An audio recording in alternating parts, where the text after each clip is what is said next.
Today, I get the privilege of hosting the first in a three-part webinar series that we're calling Pro Canes. And really, this is targeted at all the recent graduates. In fact, I've been looking at all the posts on LinkedIn and seeing all the recent graduates celebrate. It really brings back some good times. So this is going to be a three-part series. And today we're going to focus a little bit on from getting your degree to trying to make yourself be in demand. Let me reintroduce myself. My name is Christopher Campbell. I'm an alum from the Miami Herbert Business School, graduated in 012, and have the privilege of having a pretty, amazing career to this point. Started off my career at places like Citrix, VMware, Microsoft, before I started my own consulting business a few years ago. So with that said, I'm going to do a little bit of housekeeping. So just be prepared for right now. All the mics are going to be muted. All the cameras are going to be off. If you have any questions, please drop them in the chat. In fact, if you have any questions right now, go ahead and drop them in the chat, and that way we can take a look at them. And please communicate with each other. Be prepared to be here for the next 60 minutes. It's probably going to be around 40 minutes of me talking, presenting. We're going to actually have a special guest. And then after this, we're going to send this slide afterwards. And I'm actually going to send you a checklist, a list of things that I want us Canes to do, after this presentation, especially if you were one of those recent grads. We do have a small change to the lineup today. In fact, our guest was going to be Niles Nassim, who is the president of the Atlanta Canes. Unfortunately, he's a little bit under the weather today. So, as Canes do, we reach out to fellow Canes. And fortunately for me, we're going to have a two-time National Hurricane champion, NFL player, and founder of his own business join us in Niles' spot. So I'm definitely looking forward to that. And each presentation in the series, we're definitely going to have a guest presenter, join us. So with that said, let me get started. Congratulations, guys. You made it. When I went to Miami, and I went to some other schools before Miami, but my time at Miami was special. And, finishing was the hard part. In fact, sometimes I often wonder, how did I get through college? And, how did I even complete school and did so well, considering the environment that we were in? But the one thing is that, yeah, it goes fast. We had a lot of fun, and then graduation came, and then you realize now it's time to get into the real world. And it's really an amazing time at University of Miami. In fact, in my opinion, as someone who's even married to a Gator, I think that experience on campus and going to school there is one of the most unique experiences that any college graduate could ever have. So if you have some unique experiences, drop them in the chat to and definitely share them with each other. In fact, one of the things that I'm going to challenge everyone to do is, this session is going to be about networking and leveraging networking. Go ahead and drop your LinkedIn URL in the chat and start connecting with each other and start introducing yourselves to each other and bridging those connections, because that's one of the key takeaways that I'm going to want everyone to take away from this presentation. So with that, let me jump into it. So I don't have to tell you guys, let's be real. This is probably one of the toughest job market that any young grad is ever going to face. When I look over the last 20 to 30 years, even I myself have to admit that I've never seen a job market like this ever. And I'm known from my participation in groups like Cane to Cane and other groups that it's really a tough market out there. And you're walking into something that's probably unprecedented if you think about it. In fact, the last time we probably had a market like this was the advent of the Model T, thinking about those paradigm shifts in the industry where, you're going from a horse industry to a car industry. I don't even think the tech industry in the early 2000s was facing this challenge with now, you have all this AI coming into the industry and it's really shifting. But, you guys are walking into a lot. A lot of the feedback I hear that folks are submitting a lot of applications and they just disappear into the void. Jobs that typically would not require experience, entry level roles is asking for experience. And good people are doing all the right things and still, nothing is happening. And the good thing I want to tell you that is, look, this is the market. It is not necessarily you, but there's some things you can do to make yourself stand out.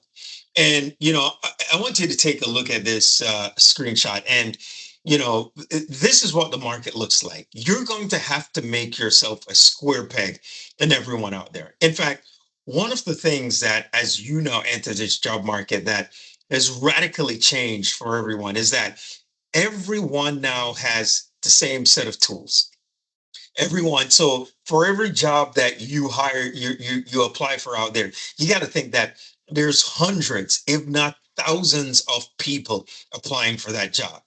So now you're going to have to think like, most of these applications look the same. How do I make myself different? And, as someone who's been in marketing for a while, as you enter this job market, and it doesn't matter what type of role you're going to look to pursue, it could be, in the healthcare industry, it could be sales, it could be in marketing, it could be engineering. The thing you're going to have to do is how do you make yourself stand out? And it's not going to be the typical way that you do. And a lot of it applies to some really straightforward marketing principles. In fact, here's one thing I want you to sit back right now and think of. Do you have an elevator pitch? Do you have one line that you can tell someone, a job employer, anyone, a guy on the street, someone you run into, a business owner that you meet on the train, the bus, in a building, that tells them exactly what you do and how you can do it? And if you don't have that pitch, one of the things that I want you to do today and over the next few days is sit down, write that pitch, and pitch it. Tell it to someone. Don't have it in your head. In fact, the biggest mistake you can make as a recent graduate, and I think that was the biggest mistake I made when I was graduating, was I had a plan, but I had that plan in my head. I didn't have that plan written down. I didn't have it structured. And that's what you need to do. Write down that plan, take that pitch of yourself and practice it. And once you refine that pitch, go put it on your LinkedIn and go put it on the top documents that you're going to do to use to brand yourself. You're going to have to make your profile stand out. You know, I hate to break it to you, but in this day, a resume is just a piece of paper with another name on it. You're going to have to make yourself stand out. So be unique. Lead with some of the results, some of the things, the outcomes you did, while you were in college. As you look at the industry, look at how they talk and mirror their language. One of the key things I tell, even as a marketer, to folks that are selling products is you have to talk about and deliver in your language what's in it for them. Why should they hire you? Why should they want to hire you? And it's not necessarily going to be a list of things on a resume. It should be the list of things that you can do for them, and then make it findable. Look, not everyone is a talker.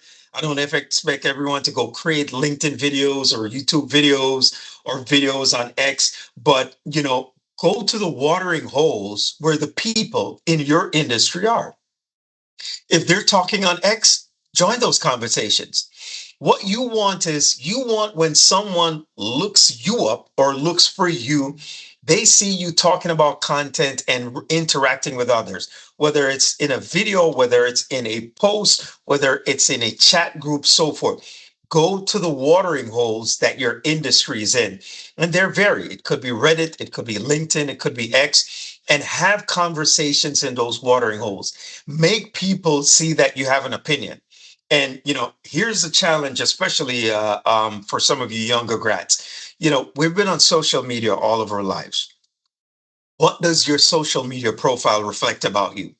I want you to step in the position of an employer And when they look up your profile, which they will, and AI is making that easier to pull, research, aggregate, what will it tell them about you? And you want to make sure, look, yes, you have a personal life. Yes, you should have an opinion, but make sure as you're having those discussions online, those discussions make you hireable to an employee, to an employer. You don't want them to look at you as a liability. So think of the things that you need to lead with. Use the language that your employers are using. For those of you familiar with social media, we call those things keywords, search engine optimization, so forth. And now, there's even AI engine optimization. So those are the things you got to think of. And make yourself findable, but also make yourself presentable. Now, I mentioned AI, and this is always going to be a hot and tough and tricky topic because let's be honest, everyone is using AI these days. And why not? AI makes everything accelerate the way you can use everything. But if you're going to use the AI, you remember that you're still going to have to check the map. So if you use AI, keep your voice. AI can accelerate any work that you do, but it cannot make you an expert. So I want you to think about it this way. What can AI do for me? It can help you research companies. It can help you refine a plan that you're building for your target industry. It can even help you with the interview questions that it may anticipate that you may have. It can help you review your resume and sharpen it. But here are the things that AI cannot do for you. And here's one of the biggest problems that some of the folks in the industry are seeing. They're seeing what they refer to as AI slop. And what they mean by AI slop is something that everyone knows. In fact, most people, if they're creating content and putting something out there, they're leveraging AI, they're using it to review it, to refine it. But some of it is so obvious that you can tell that they're using AI and they're not putting any thought into it.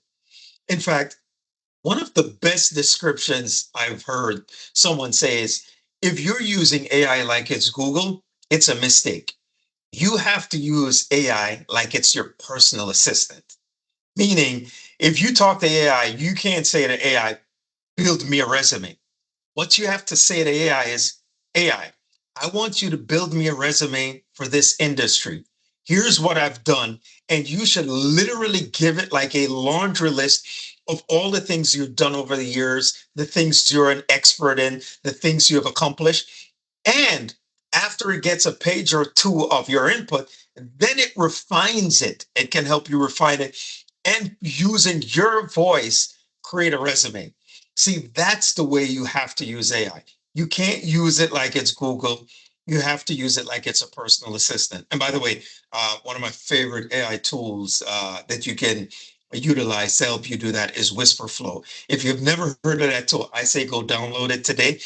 It allows you to convey all your thoughts easily into whatever tool you're using, Claude, ChatGPT, so forth. I use it so much that I even got the paid version, but use those tools to your advantage. In fact, if you're not using those tools to your advantage, you're going to be at disadvantage now. In fact, that is playing out right now in the industry. I'm sure everyone have seen the layoffs. And if you look at companies like Microsoft, Microsoft has laid off a ton of people and they're hiring a ton of people. How does that make sense? Basically, Microsoft is laying off everyone who they think is AI can replace their job or is not AI proficient. And they're hiring folks for what they call their new frontier company for people who can help implement AI into organizations. So, specifically, people who are good at AI sales, marketing, services. Because think about it, if you want AI adoption, you need the people on your staff to be able to teach your customers how to use the AI products that you're selling. So, think about what you can do with AI and what you cannot do with AI. The key thing is be your own voice. Don't change who you are. The next thing is a job search is a marketing funnel. And if anyone is familiar with marketing, marketing is broken down into three formats: awareness, engagement, and conversion. Awareness is getting your name out there, getting it in front of people. That may be, it's sometimes it sounds so simple, but it's not the easiest thing to do. But for us in this day and age, with all the tools that we have, it's literally table stakes. It should be the easiest thing you can do. The next thing is engagement. Give them a reason to respond, give them a reason to connect with you. Conversation, comments, warm intros, networking. These are the things that you absolutely have to do in this job market. In fact, I'll give you something that I've changed my mind with over the years. So, as a father of young kids and as my kids are going through school, I remember when my kids were young, I would tell them, like, when they'd say, "Hey, I want to be a YouTuber or I want to be a streamer or something like that," I would look at them and say, "That's a waste of time. I don't think you're going to make any money yet." My mind has changed. In fact, the advice I give them now is get your technical expertise in whatever you're going to get it in and go present it on YouTube or Instagram or TikTok or whatever. Because guess what? You now have that expertise and you now have a platform to show people and engage them. So if you're going to be a musician or an engineer or whatever, use those platforms to engage folks and make them want to connect with you. In fact, when I look at my career itself, there is not one career job that I had that didn't come from an indirect engagement. In fact, I'll touch on that story a little bit later.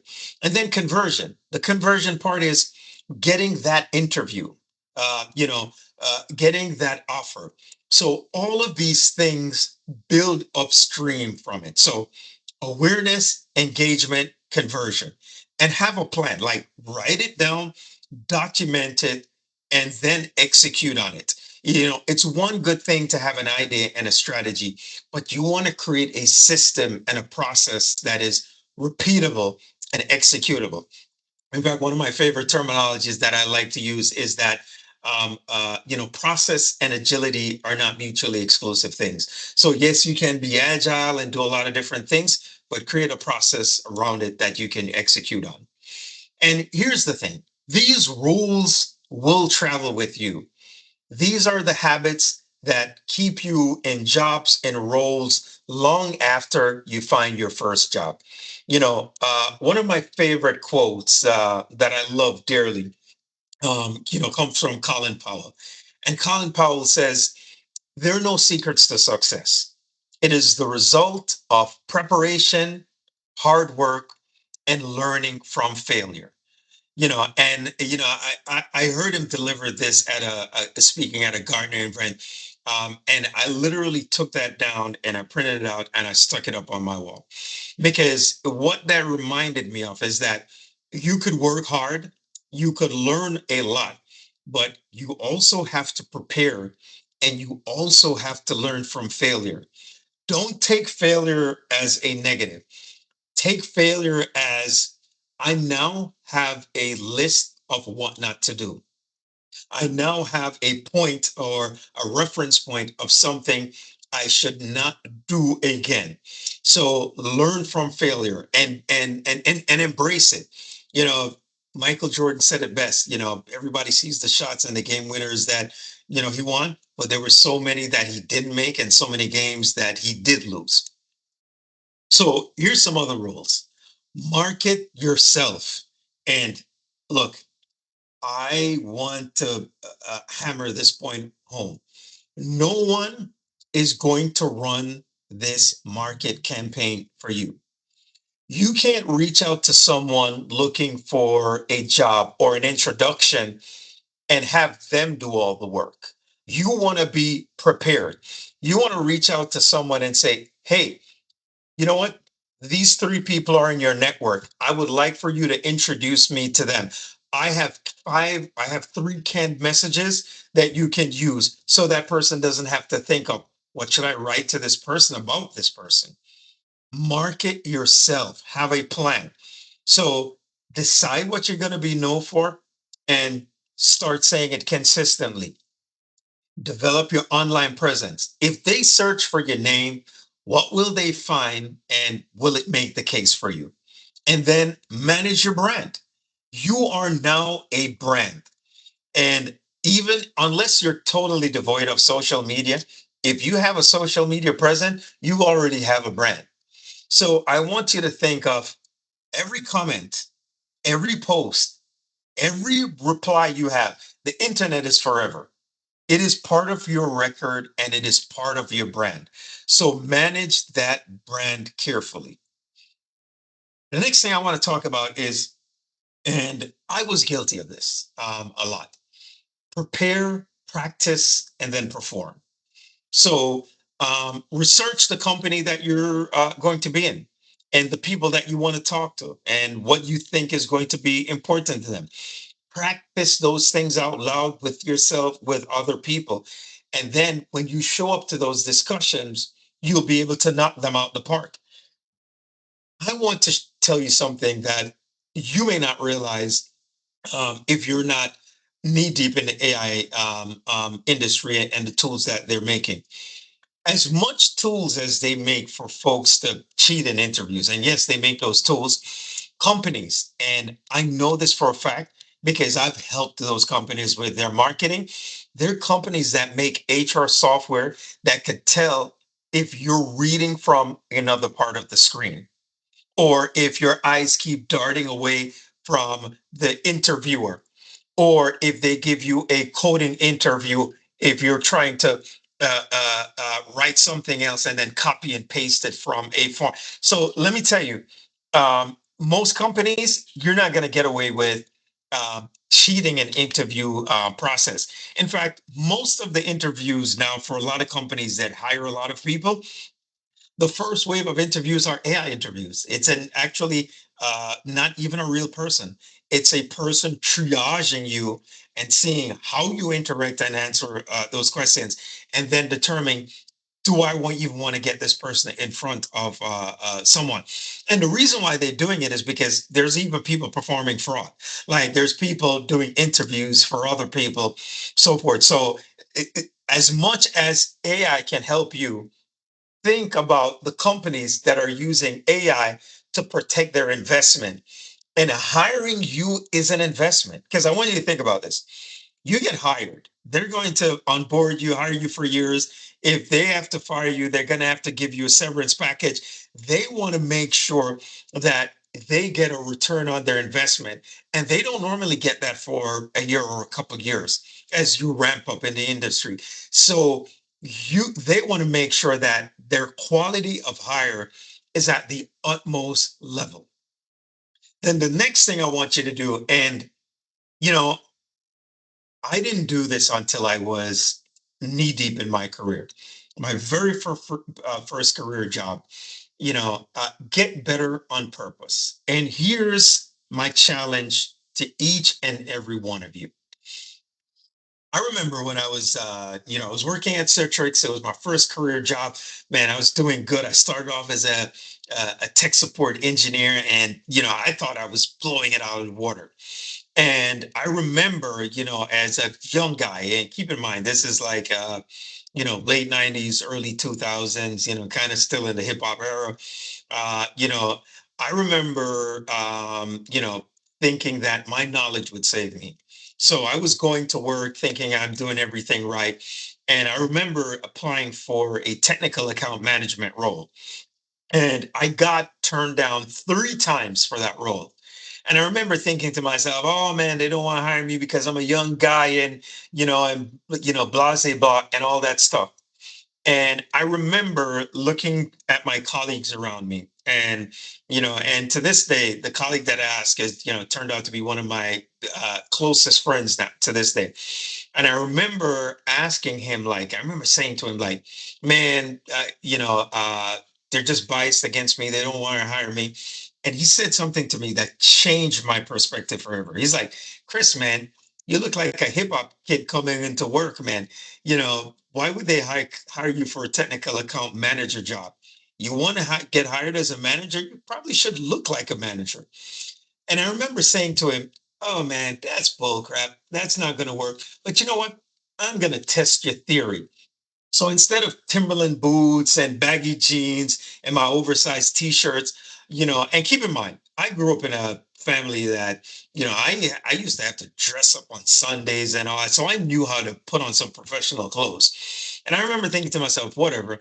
So I started wearing slacks and polo shirt to work and just regular shoes. I mean, I had the wardrobe for it, but hey, it was back in the days. It's South Florida. Everyone is coming to work in sandals and flip flops, except for management, of course. But I wasn't even thinking of it that way. And I decided that I was just going to be laid back at work. I started coming into work in polo shirts and slacks. And guess what happened? I didn't even apply for the job. They offered it to me. And that's when I realized get better on purpose. It may not be your delivery of something, it may be how you even presenting yourself.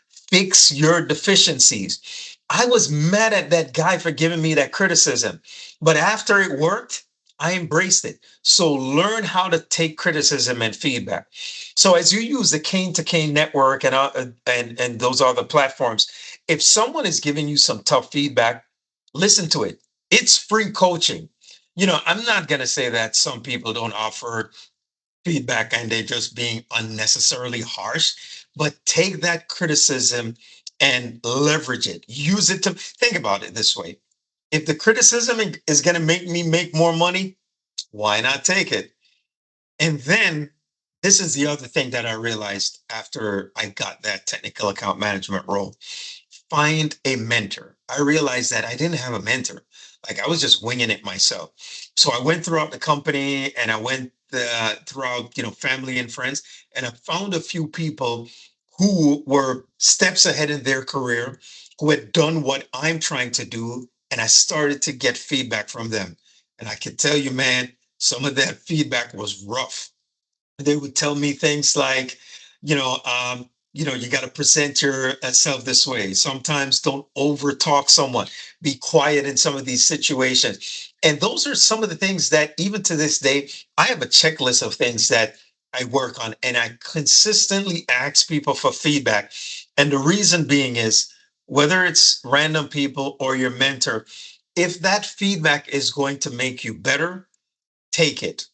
The key thing that I want you to remember is this: luck is when preparation meets opportunity.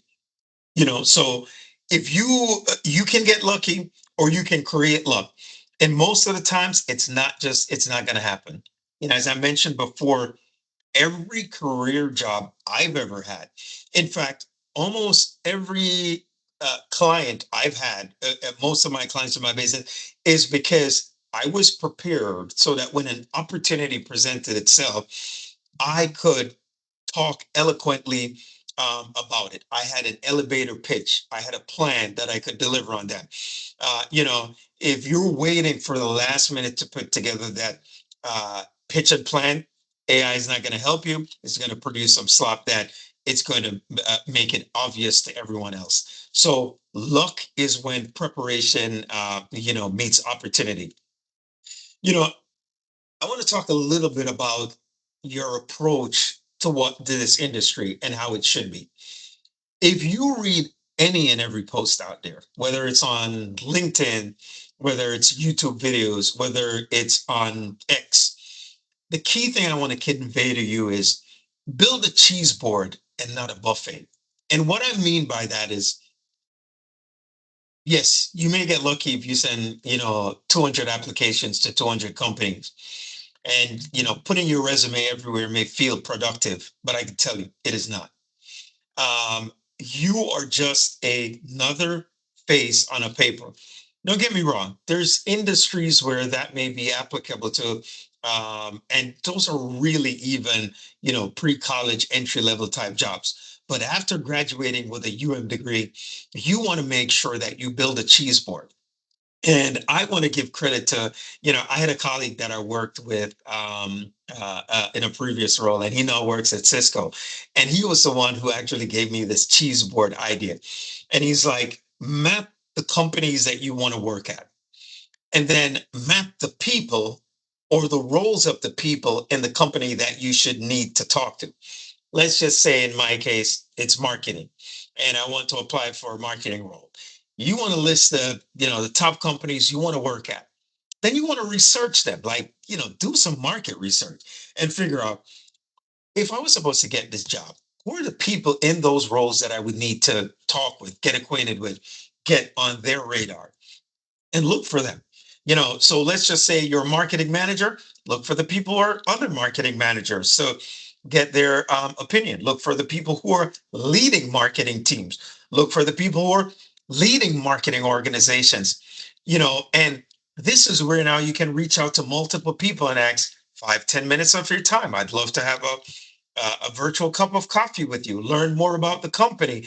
I'm thinking of applying for this job. If I do, what are the things that folks are looking for internally? Who should I get to know?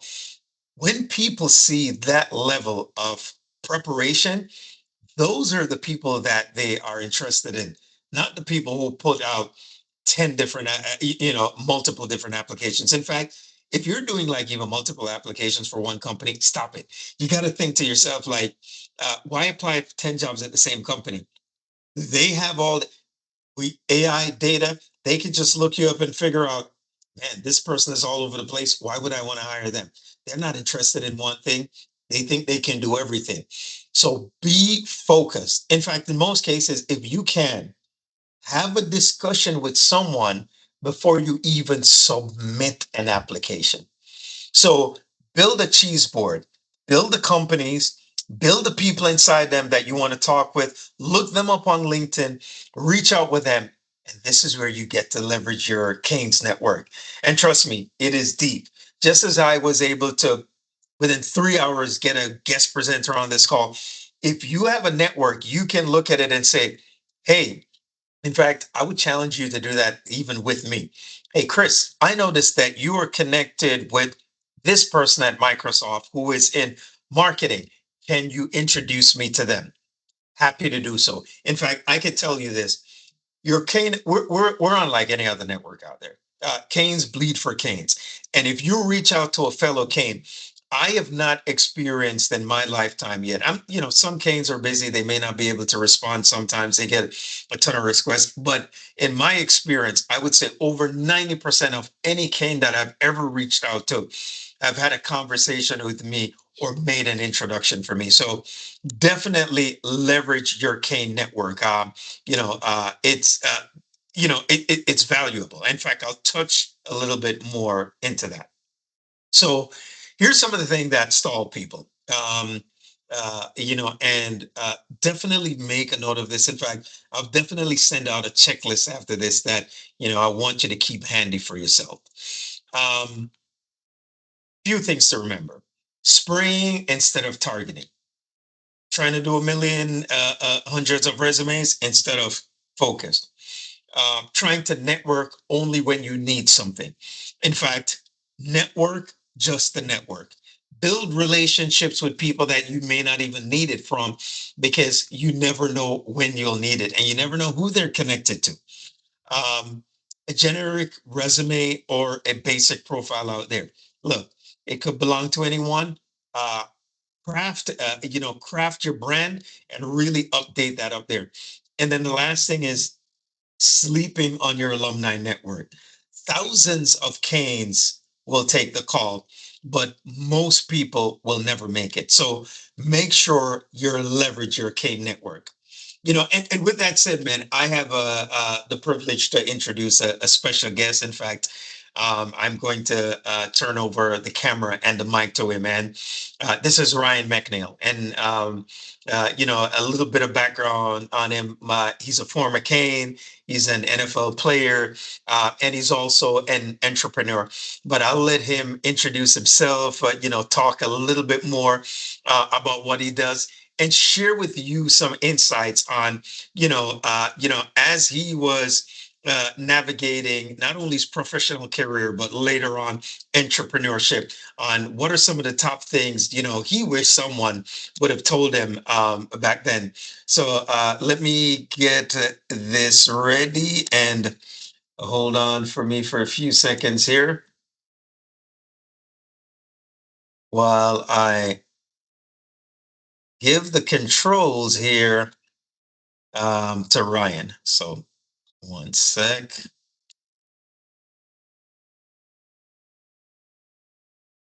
Ryan, you should be able to present now. Um, Let me know if you can hear me and if everything is good to go.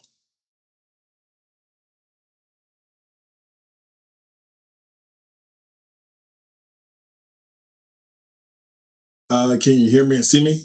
Yes, yes, we can hear you and see you. And thank you for joining us. Do a quick recap. Tell folks who you are, and I'll shoot you a few questions. Sure. Good evening, everybody. I'm Ryan McNeil, graduate at University of Miami, 1993, uh, two-time All-American, two-time national champion while at the University of Miami. Played 11, 12 years in the NFL, two-time All-Pro, two-time Pro Bowler. And I just had the just listening in on what Chris was sharing with you all. It kind of hits home because a lot of those same topics, a lot of those same anecdotes have been hammered into my head since I was a kid as well. And I'll leave you all with some notes and takeaways as well. Some of them are similar. But for me, the transition from high school to college was a 10x experience. Everybody was 10 times faster, 10 times stronger, 10 times bigger. From college to the NFL was kind of similar. 10 times bigger, 10 times stronger, 10 times faster. But what I learned at University of Miami, because we were so good, is that I was prepared for that. I was prepared for that next level, and I was actually super duper excited. I was Detroit Lions first pick in '93, and it was an adjustment because in college, for me, there was a lot of competition, right? And I'll say this, competition is the world summarized in just one word. So you got to be ready for that competition.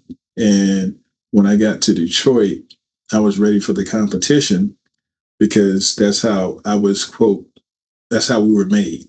And so it's not a surprise that during that time, we won quite a bit and we had individual players that was really, really good.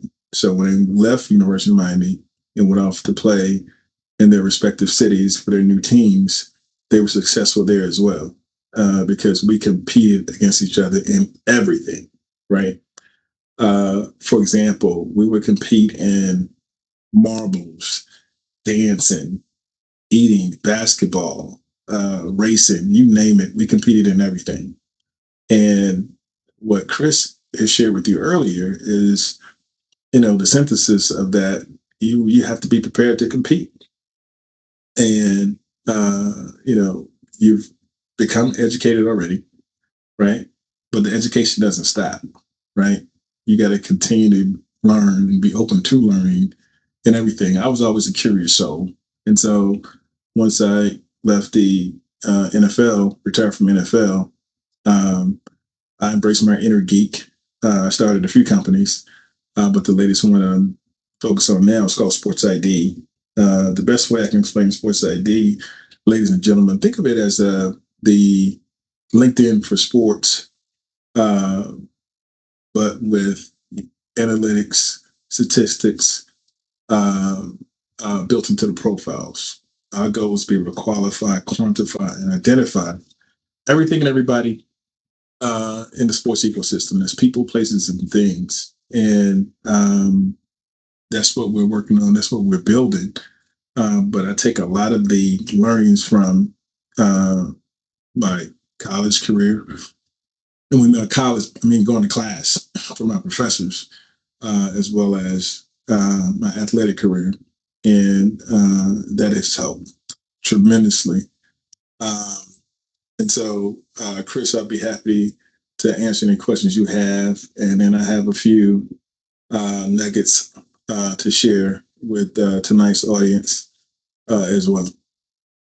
No, absolutely. One of the things Ryan left out, and I don't know why he does this all the time when I hear him talk, is he was also once the interception leader in the NFL. So Oh, that's a pretty awesome accolade.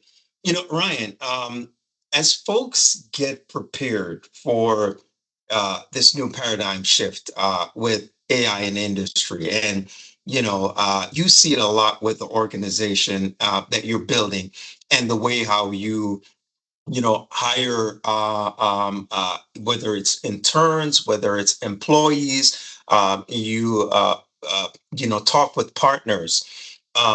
What are some of the key skill sets folks should bring as they look towards engaging with employers? that's a great question.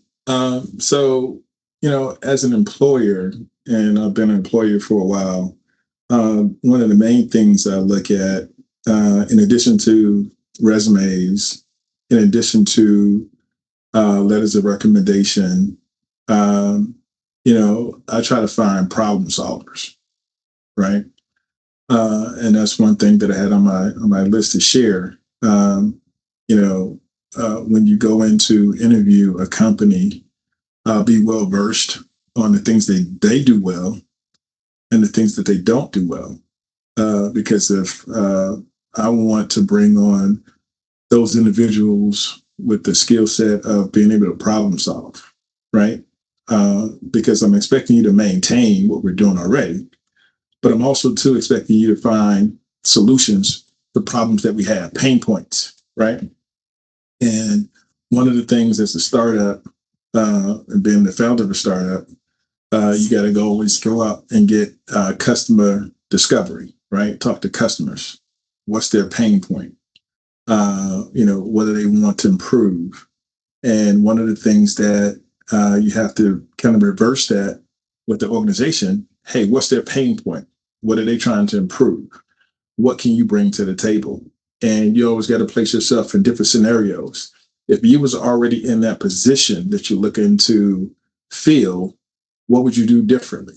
Right? Because there's a reason the position is open, right? Either somebody didn't do a good job before, and or they're growing and need people to help solve problems. Excuse me, solve problems for them and with them. And so I will always have that problem solving mindset going in. I would do it differently. And you can run scenarios. I mean, that's the beauty behind technology. Chris mentioned earlier about AI. It gives you the opportunity to run, 10 different scenarios for a particular problem. When you interview for a company, there's tons of information out there, news about the certain companies. And so, leverage the tools that you have so you can be well versed when you go into the interview. And some interviews aren't in person interviews, they're virtual, right? And I think Chris mentioned that as well. And for us, we lean into technology a lot. And so we have video interviews and we have um, uh, pre-interview questions, right? And so a lot of that is some people think it's impersonal, but it's all about efficiency. It's all about efficiency. So you're going to have some companies that love the in-person interviews, some people that love the video interviews, and so you got to be prepared for any and everything in both. Awesome. No, thank you for that. And then, if there is one thing that you would recommend that every new graduate do, or a few things it could be as they're entering the job market, what would that be? Well, this give me a chance to go to my list. Um, uh, I jot down a few things, and one of them was preparation pays before performance, right? And I think I mentioned it earlier. I think Chris mentioned it earlier as well. Is that you can't wing an interview. Folks gonna see through it. People want you to be authentic and see how you prepare. One of the reasons why in athletics at the University of Miami we were so good because we practiced our butts off. Nobody outworked us. and we were prepared. And literally Saturdays was easy, much easier than practice. And that was one of the reasons why we had so much success. And I say the same thing and share the same thing with you all this evening. Practice it, practice, practice, practice. And there's not too much practice. And so if you do that when it comes to the interview time, whether it's virtual or otherwise, you'll have that confidence, you'll have that calmness to be able to let your personality comes through, shine through. You'll have that ability to let your intellect shine through as well. And a lot of people don't, feel embarrassed, talk to themselves in the mirror. Just do it all the time. And the more success that I gained in athletics, the more people wanted me to come speak to either schools, businesses, and things like that. So I had to practice talking to myself in the mirror to look at my micro expressions, my hand movement, all those kind of things. And so I share with you, do some of those same things, some of those same exercises, and to get you calm and ready for the interview. Uh, Another thing I would say is build your network on purpose and not out of panic, right? Um, you know, you can't apply to everything. Be mindful, be strategic, be more of a rifle instead of a shotgun, right? Chris mentioned picking top companies you want to interview for. I would say pick about 5 people in that company and kind of see how they started, right? See where they started first. LinkedIn is a wealth of knowledge and wealth of information, and you can literally track and see how people got in the roles they're in now. And I would study that. I would study them. And so, if and when that time comes for you to have virtual coffee or in-person coffee, you have some information, some recon on them, and people are flattered. We're all humans, and so when you hit a couple interesting notes when you talk to people about where they're from, what they've done, sometimes it's surprising, but most people like being flattered in those situations. And then I mentioned before about being a problem solver. Know what problem you're going to solve. You know, it's rare that an interviewer don't ask, scenario questions. If you had this scenario here at this company, how would you handle it? You got to be prepared for those things. It shouldn't be a curveball, right? It should be a fastball right down the middle. And with your practice, you should be able to knock that out of the park. Um, uh, let's see. Uh, uh, Start before you're ready. Uh, what I mean by that is it's supposed to be uncomfortable, right? You got to get comfortable being uncomfortable. It's one of the things that, as you share with all the underclassmen that I played with at University of Miami, all the rookies that I played with while I was in the NFL, and this is some of the same things that I share with my kids. You got to be comfortable with being uncomfortable. Every situation not going to be perfect. I think one of the things that I'm kind of surprised with, and I wouldn't say upset, but with today's generation, is that it seems like we all want comfort, right? We all want comfort, and I won't say want things easy, want things fast without having the experience behind it, right? The context behind it.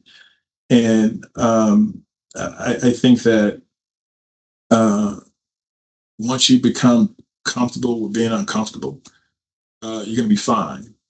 Give an example.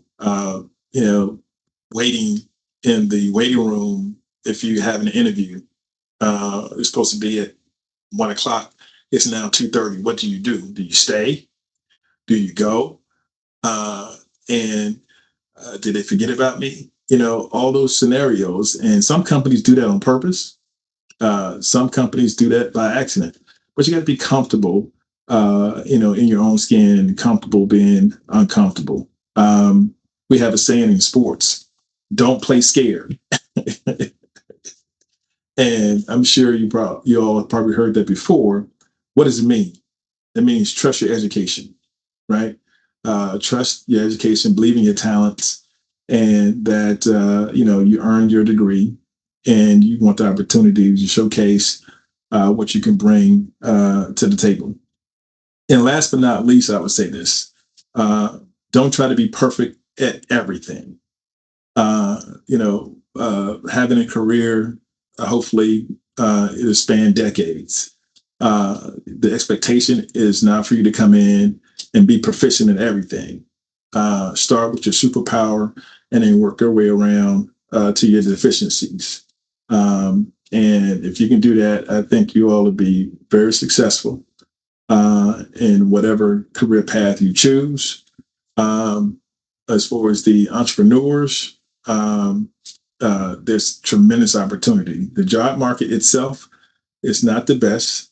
And so, you got to think about how do you pivot, being creative, and creating a, uh, uh, a livelihood that way. A lot of sports media entertainment folks aren't hiring traditionalists, right?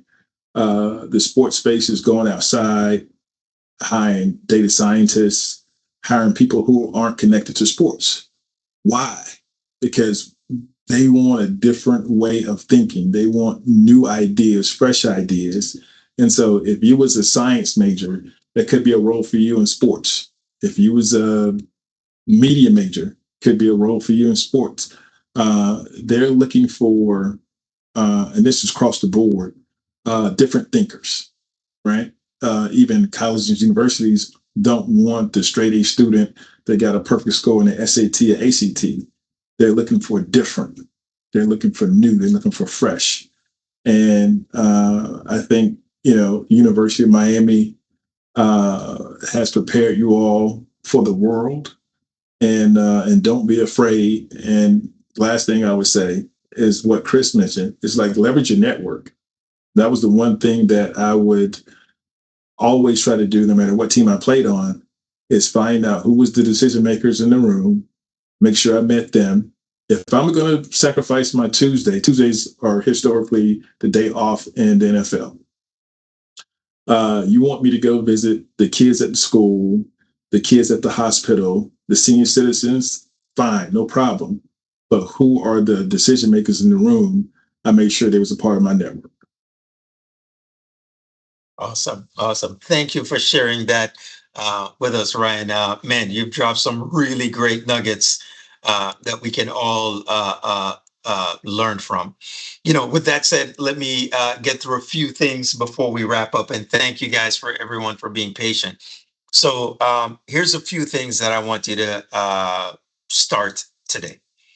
So whether you're live on the call or you're watching this recording, there's a few things you should do, and don't wait until this weekend. Update your online profile, connect with other canes, register for cane to cane. Check out the Topple Center. It's aka hirercane.com. That is a good way to see which canes are hiring for jobs out there. And then check out the Cane Angel Network. If you're looking for to be an entrepreneur and start yourself, Miami actually has a way that they can help you build proficiency in that area. So again, three things that I want you to do: cane to cane, register for cane to cane, and leverage your cane network there. Then the Topple Career Center, it's at hirercane.com. And then the Cane Angel Network, and that's for entrepreneurs and alumni investors that are backing Cane founders. A couple books that I leave you with, and there's some of my favorite that I actually leverage a lot in my career. I used to think that reading books sometimes was a waste of time. But, as my career was growing, I'm telling you, there are some books on this list that was instrumental to me. For example, the first 90 days, I'm not kidding. That book I read every time I get a new job or whenever I step into a new role, because it really lays out for me what you should be doing in the first 90 days of a role, which is very impactful. There's roles like the 7 Habits of Highly Effective People.